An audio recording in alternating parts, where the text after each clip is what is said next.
anything financial. But with that, with completing the FAFSA, as Dr. Stepjones said, Dean Stepjones said earlier, they will subtract any financial aid that you get first, and then they will offset those costs with their funding. So in applying for financial aid, there are a few things that you have to do. If you complete the application, you may be selected for a process called verification. And this is where most people get tripped up on. They think, well, okay, I've already applied, I'm done. That's not the case. You may have to submit copies of your actual tax return. And a lot of people say, no, I haven't done it yet, I haven't submitted it, I'm waiting to the deadline. We don't need to know that you have actually turned it in to the IRS. We just need a copy of what you're going to submit to the IRS. So that's very important because that's usually what the holdup is for most students, is that we don't receive a copy of their tax return in a timely manner, or parents' tax return. When you get that copy, the tax return, I mean, you don't need all the... No. I mean, Pages what part 1 of and it?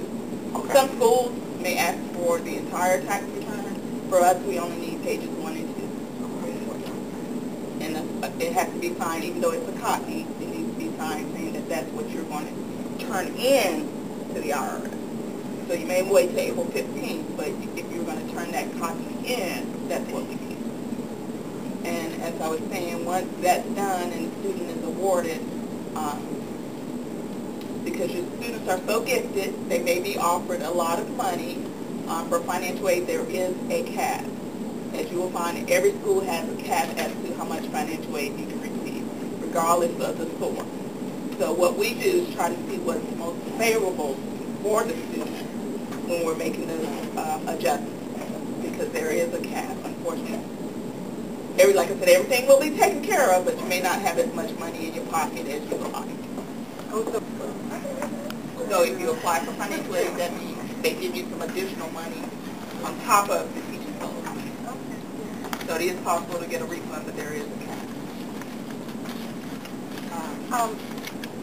God forbid that they don't get the scholarship and choose NTCU as number one. There are some other scholarships that they can take advantage of, because I know they want to be Eagles. I can just look at them and tell that they want to be Eagles. Could you, Sherry, or I'm sorry, what's your name? Kelly, talk a little bit about... It's the Chancellor Scholars Program, and that's for incoming students. It's a 4-year academic award. You can receive that if your SAT is at least 1650, and you have at least a 3.0 GPA. Oh. And Mr. Behringer just passed those out to you. So you are automatically considered for this scholarship if you meet those requirements. There's no application process other than your admissions application.